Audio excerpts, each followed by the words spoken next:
Hi,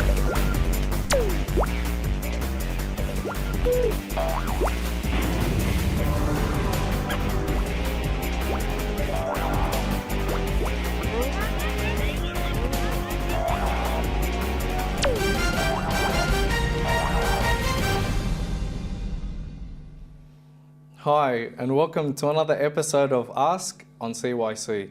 So the children are our future, and we always care for the best interests of our children. So Coptic schools are now growing in the Western societies. And today we want to find out, is it in the best interest to send our kids to the Coptic school?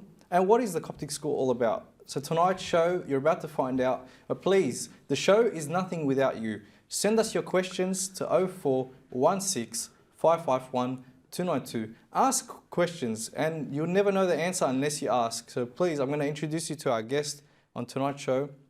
We have with us solicitor Mina Hanna. Hi Mina. Welcome to the show. Thank you. We've actually had you before on a show on conveyancing matters. That's right.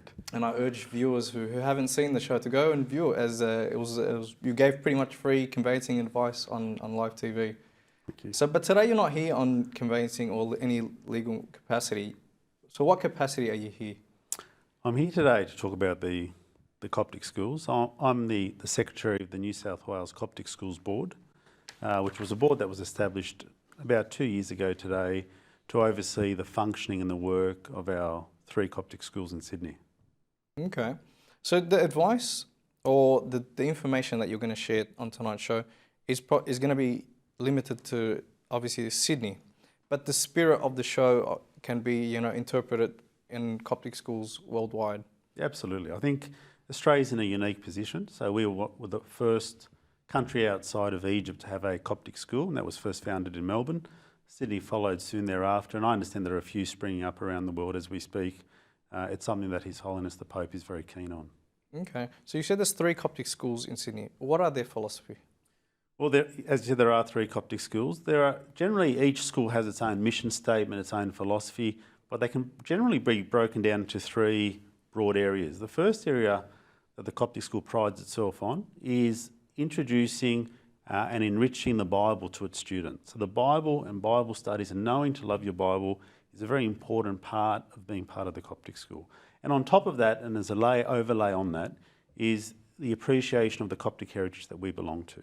So it's a Coptic school that believes in the Bible, teaches the Bible, and teaches the Coptic heritage that goes with it. The second philosophy that we pride ourselves on, obviously, is academic results and academic brilliance in the way we do things. And I think over the last few years, or especially since the Coptic school started in the HSC, we found that the Coptic schools have ranked predominantly in the top 100 year on year, with some brilliant individual results and brilliant results based on subjects. The third philosophy that we look at is participation and integration with Australian society. Now, there's no point as a Coptic school, hiding within our own environment, hiding within our own culture. We actually promote interaction with society. Today, we participated in an Anzac Day ceremony at St Mary and St Mina's Coptic College, with an RSL club down the road from the school. We have participated in a lot of inter-school sports activities and so forth. So they're generally the 3 premises or the 3 areas that we focus on for our children at the college. Okay, but in saying that, is Coptic schools limited just to Coptic students? No, I think on this program we're going to break a number of myths. That's one of the first myths that we'll break. It's not just limited to the Coptic school students. I think at the moment we have about 11 different cultures, or probably more, between our Coptic schools. So we openly embrace other can enrol in the Coptic schools. So at the moment, I think we have a number of Greek Orthodox, Serbians, Indians, Korean, Chinese, Australian enrolled in our Coptic schools. So it is a diverse schooling environment. They do need to sign up to the Coptic and Christian ethos of the college, which is not a problem, and they do have to partake in the subjects such as the Christian studies and Coptic Orthodox studies that we offer at the school. Okay.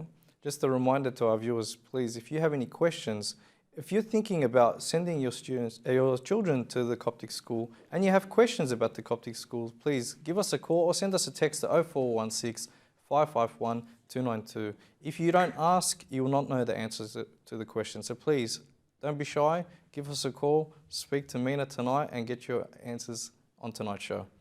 So let's talk about the difference between Coptic schools and Catholic schools. And I'm not talking about religious aspects. I'm talking about structure-wise. What's the difference?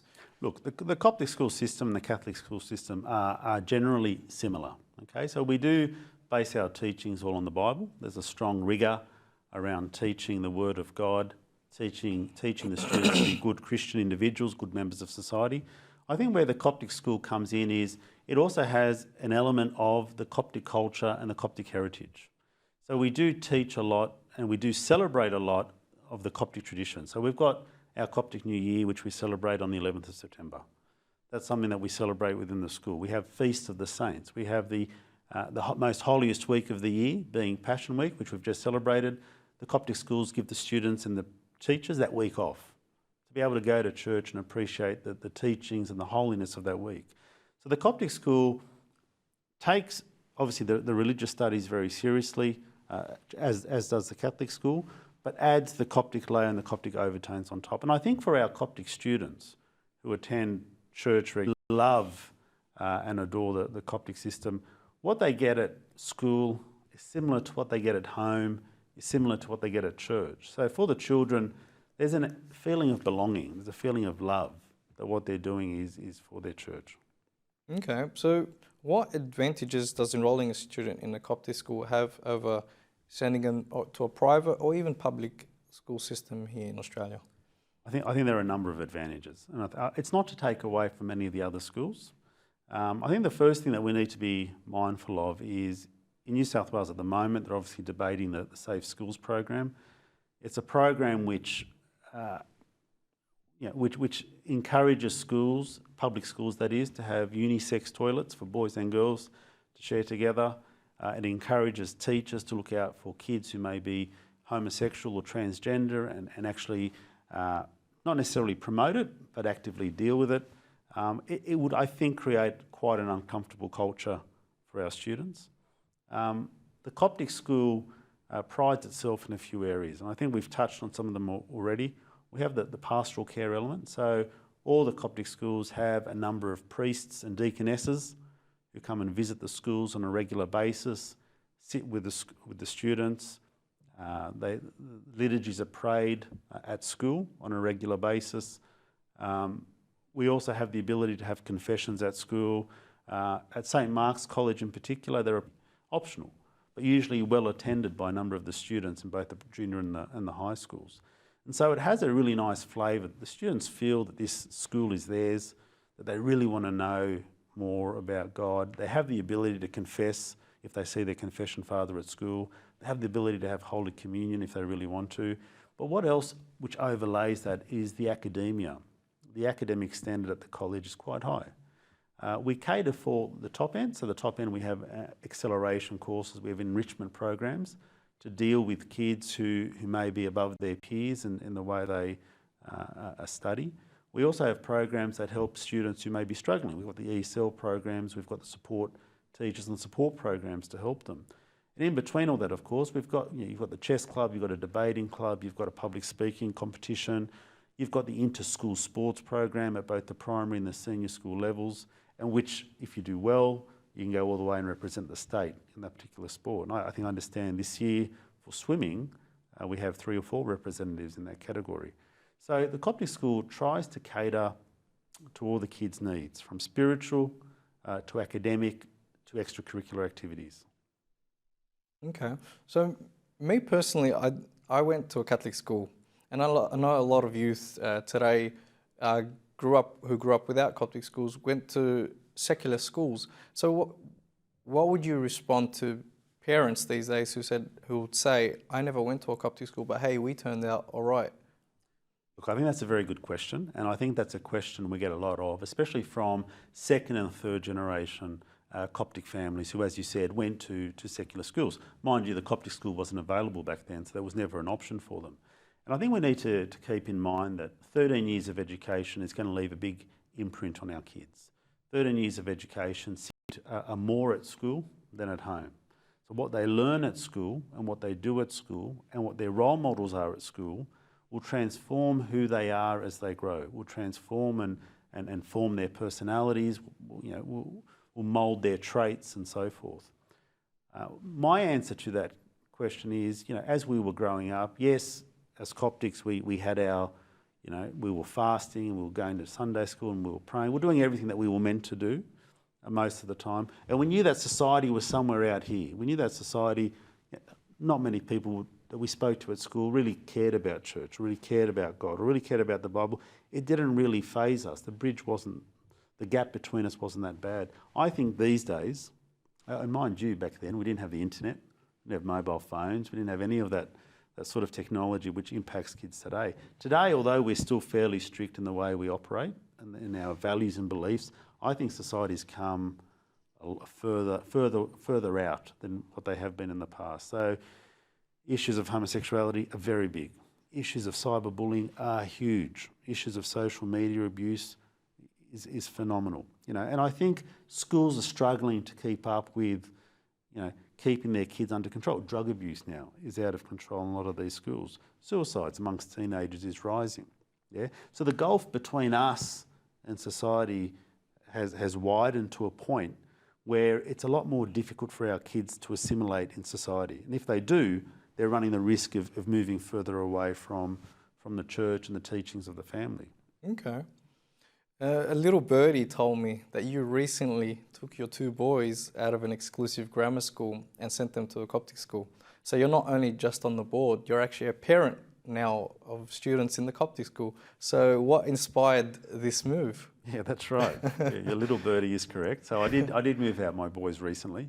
And I think from my perspective, I was very lucky. I had the luxury of being on the board of the Coptic school for the last 2 years. So I've gained an insight into the way the school operates. I've gained an insight into the pastoral care provided to these kids. I've gained an insight into how the school functions with its curriculum, how the gifted students are nourished, how the kids who need help are helped.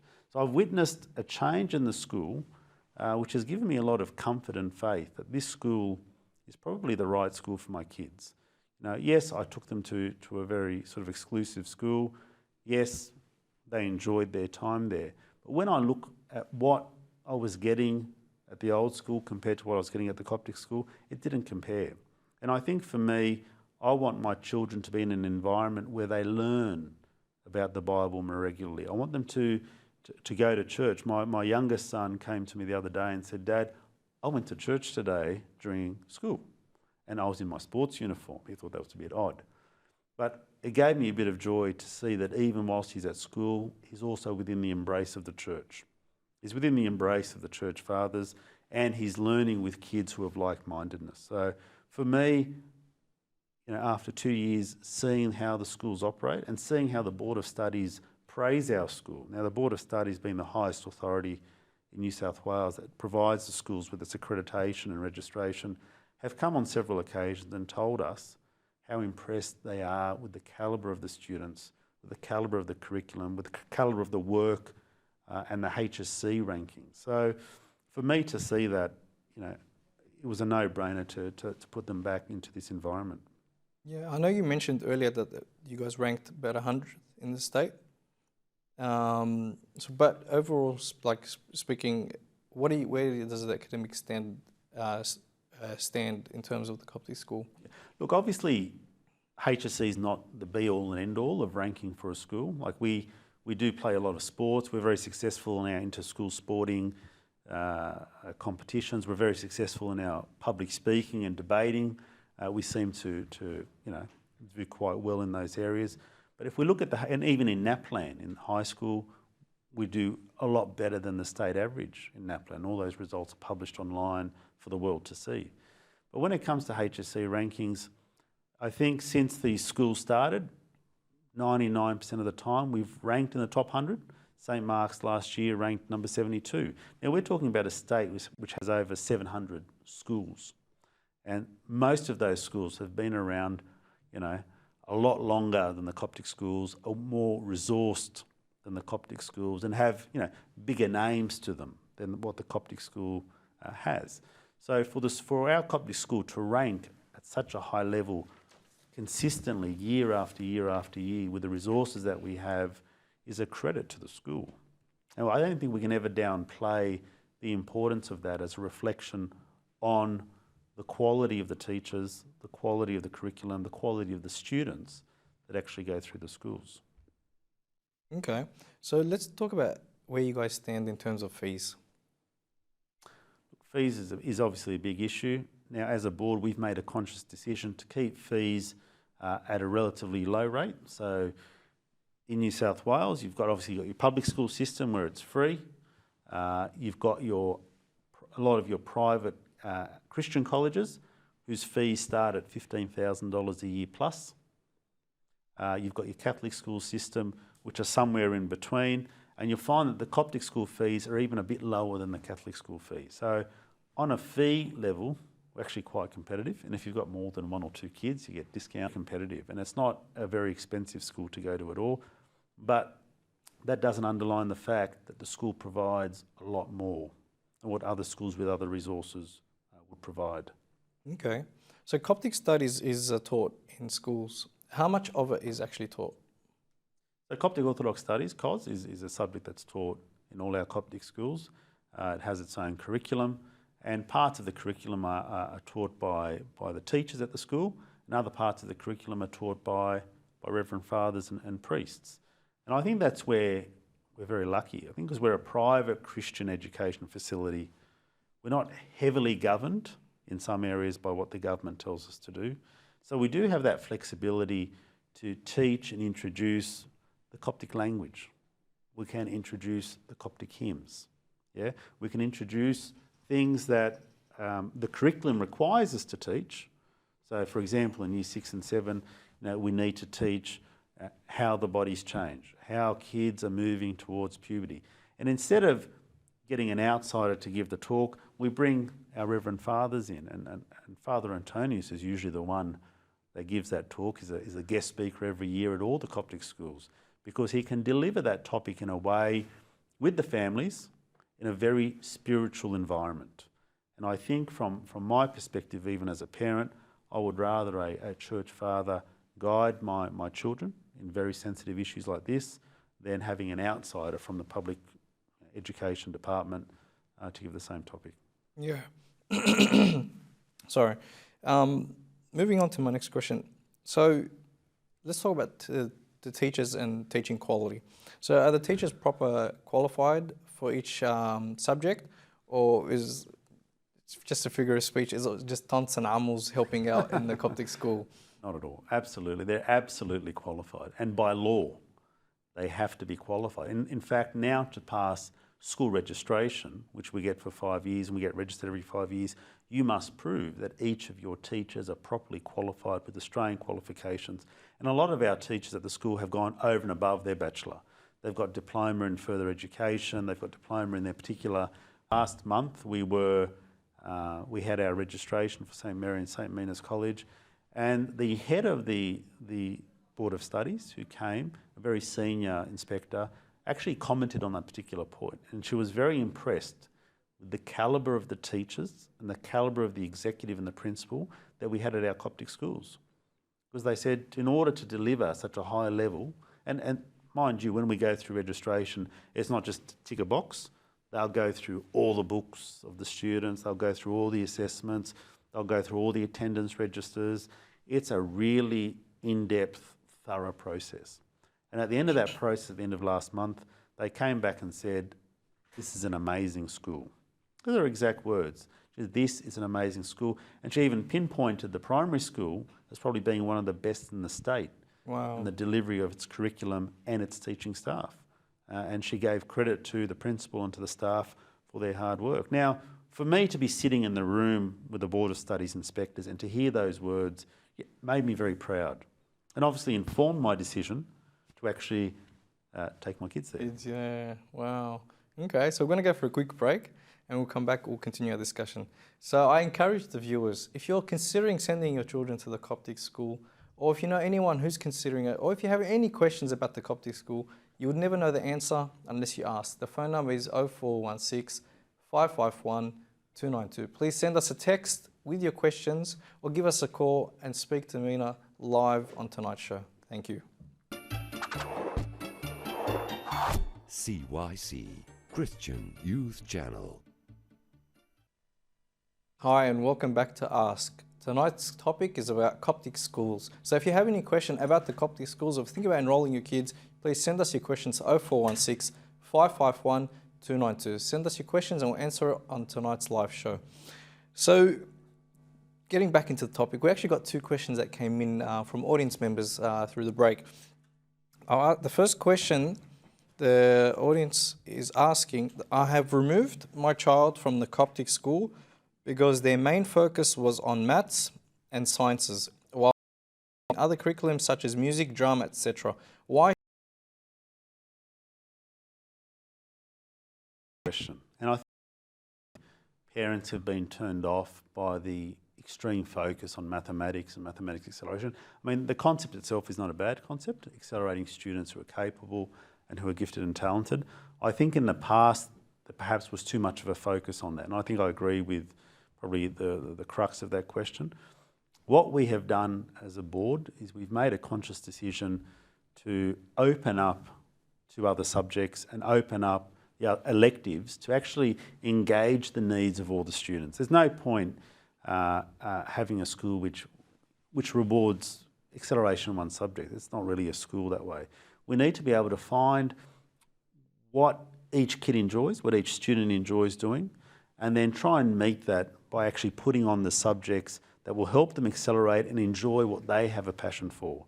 So recently at St Mary's College, the principal sat down with the current Year 10 cohort and said, look, for electives next year, what do you want to do? And interestingly enough, even though they were very academically focused on maths, their interests actually lay outside maths. Their interests lay in visual arts, in music, in drama. And so at the moment, she's putting together a program to actually cater for all their needs going into the HSC. So I encourage that parent to come back. We're aware of that issue and we're hopefully working actively to take quick steps to alleviate those problems. Sure. So the next question that came in from an audience, they're asking, as much as the Coptic colleges do rank well in the HSC, is it generally the work of the college staff or is it the excessive tutoring that takes place for students where many students have at least 3 tutors for many of their subjects? How is this justified? It's an interesting question as well, actually. And recently I found out, and I didn't know this, is that there are only 3 cultures in Sydney that actually rely on tutoring. There's the Indian community, there's the Asian community, and there's the Coptic community. So we actually rank there with the top 3 communities that love our tutoring. I wasn't aware of that. I actually thought it was more prevalent than that, but it's not. Now, obviously, tutoring is something you can't stop. If a student feels the need to get 3 maths tutors or whatever the case is, that's their prerogative and we can't stop them. By the same token, we can't take away from the teachers the quality work that they're doing. Now, I know a lot of students in high school who refuse to take tutoring, who refuse to do tutoring in maths or sciences or English, and in the last couple of years those students have graduated and they've done exceptionally well without the tutoring. So that's a testament to the teachers at the school who are teaching these kids. Now, again, we can't control what parents do, what students want to do, but what I can say, having seen the quality of their work, having spoken to the students who have them as teachers, I can tell you that the teachers that we have are of exceptional quality. And for a teacher to meet the demands of their students who are very academically focused, it's actually a big task for the teacher. So for the teacher to actually keep up with the demands of the teachers. And I attended last year's Year 12 functions where the outgoing Year 12 students thanked their teachers for their work, and a lot of the speeches were around how the teachers met the needs of each individual student.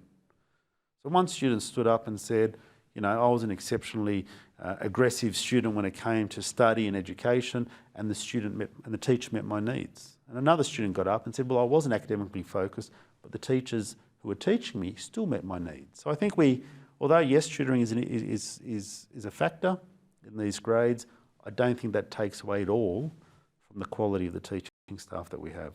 Okay. I know you mentioned this earlier in your philosophy about the school, but I can't help but to ask. So will students in the Coptic school be, isolated from the Australian community to the point where when they enter the university life, they experience a culture shock? Look, I went to an all-boys high school. So I went to an all-boys high school for 6 years, and when I went to university, I had a culture shock, because 50% of my cohort were females. So I spent 6 years isolated, only talking to guys and, and mucking around and doing what I did, and suddenly, I had a period of time in which I had to adjust. So I think anyone who graduates from high school and goes into the world of university has an adjustment process. Whether that adjustment process is dealing with people outside of their comfort zone, or dealing with people who are perhaps a non-Christian or from different backgrounds, so be it. But I think what the Coptic school does, it doesn't isolate those students in a way that they've got no idea what's happening outside of the four walls of the school. So as I said earlier, we do have over 11 cultures in the Coptic school. So they are exposed to other cultures and other nationalities. That's not an issue. Is there going to be an adjustment period at uni? Well, each student to their own, but I suspect, just as I went through an adjustment process, a lot of the students at the Coptic school will go through that process. That's not a bad thing. But what I can assure you is that when they do hit university, these students, from what I see, are well grounded in their faith. Actually, none of them are embarrassed to express their love of Christ. None of them are embarrassed to say to their friends who are not within their environment that they went to church on Sunday, that they served as deacons, that they took a week off to pray Passion Week in the church. When you tell people we're in church, almost 80% of the week, they fall off their chairs. But they're not embarrassed, and they're actually quite proud of their beliefs. Not only that, these kids know their Bible, and they're happy to live their Bible. And this is where we live the verse, go be a salt unto the earth, go be a light unto the earth. And I think our Coptic students, when they graduate with that confidence in their faith, which is important in these times. Okay, so let's face it, us Egyptians, our culture does not promote sport or exercise. So, well, unless it's soccer, of course. That's right. So does the Coptic school share the same mentality where it's just maths and physics and science and no sport, no exercise? No, absolutely not. The Coptic school has immersed itself in all the sports that it possibly can. It's immersed itself in the swimming, in the athletics, in the basketball, in the cricket, in the soccer. We've signed up to all the inter-school sporting activities and competitions, and some of which we do really, really well in. We appear in the finals and we get the trophies. If you go to the school, you go to the reception of the school foyer, you'll find all the trophies that the school has won in sports competitions. So, yes, I know traditionally Coptic Egyptians are big on the maths and sciences, yes. But let's face it, the second and third and fourth generation of Coptics that are coming through are equally as keen on other things such as sport and staying fit and healthy. And that's something that we're very keen on at the Coptic school. So I heard a rumour, and I know this is a rumour because I could not find any validity behind the statement, that Coptic schools are closing down. Where do you guys actually stand? Absolutely not. I think we're a very close community, the Coptic community, and we all belong to 1 million WhatsApp groups. We all should have bought shares in WhatsApp at some point, I suspect. And that's a two-edged sword. It's a blessing and a curse. It's a blessing to be such a big community that are close-knit because we have a sense of belonging. We have a big family, church, to the faith, to the Word of God. The curse is because if we hear something detrimental, someone will type it up on their WhatsApp group, and in a matter of half an hour, it's gone to the entire Coptic community. And sometimes it's gone to the Coptic community as a fact, as opposed to, a rumour or hearsay. The Coptic schools are strong. We're strong financially. We're strong with our registration with the Board of Studies. We're strong with our enrolments and our numbers. And in a number of years, we have extensive waiting lists at our colleges, which is not well known. People who enrol now in some of the Coptic school years face a lengthy waiting list because of the attractiveness of the college. So the colleges, by the grace of God, have come a long way. The St. Mark's College this year celebrates 20 years. And we have nearly 600 students in the school after embarking on 2 or 3 or 4 building programs.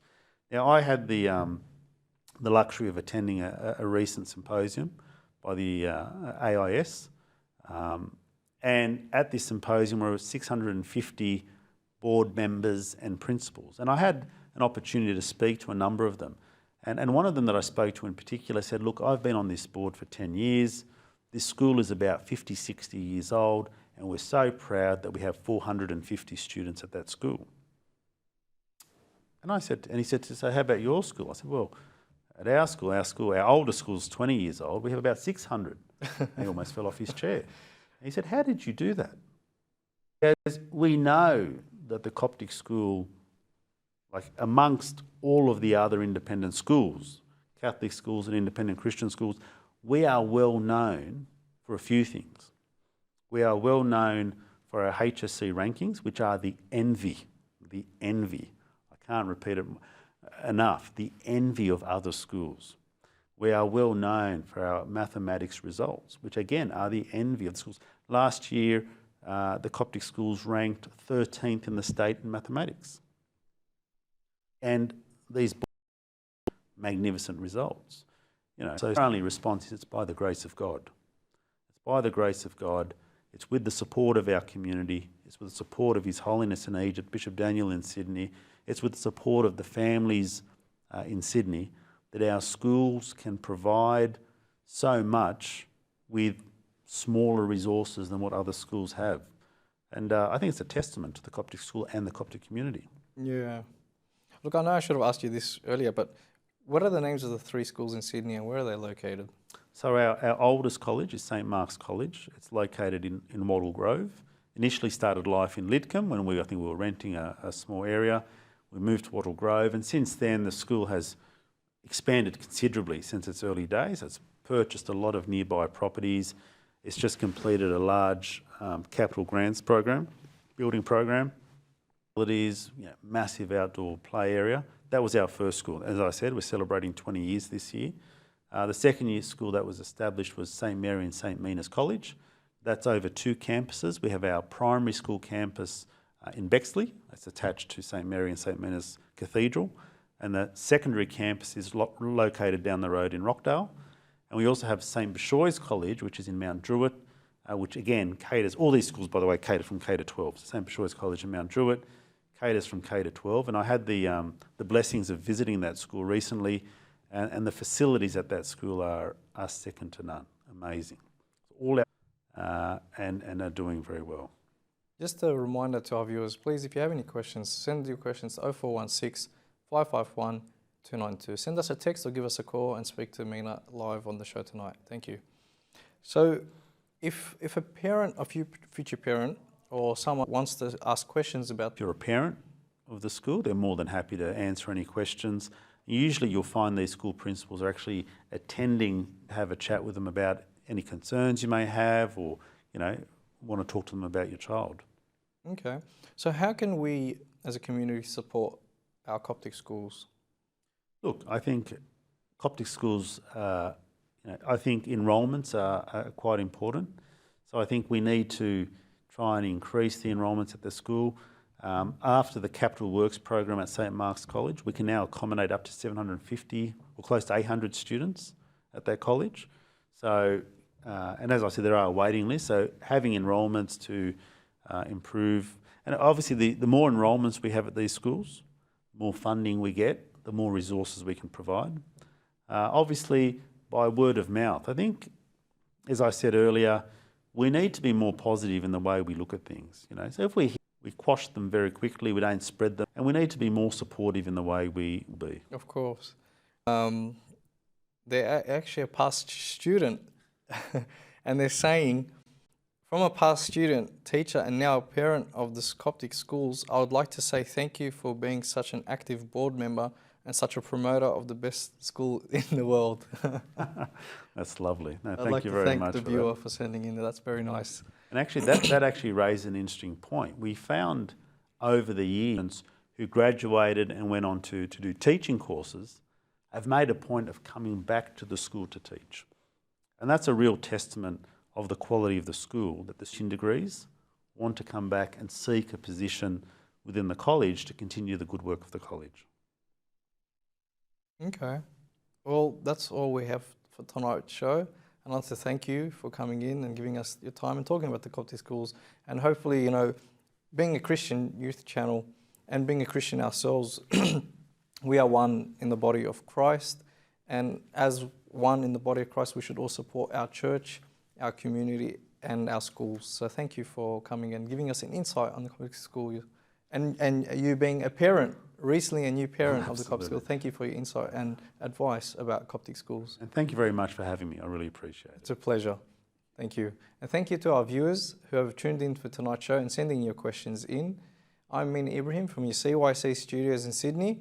Good night and God bless.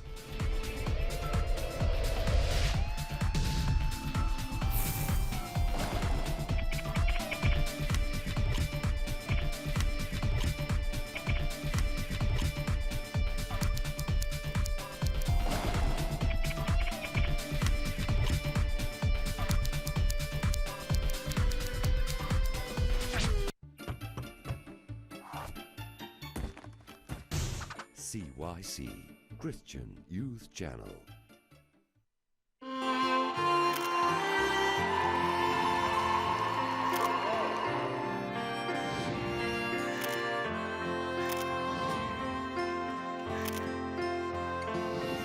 الشخص الروحي يشعر أن حياته ملك للناس.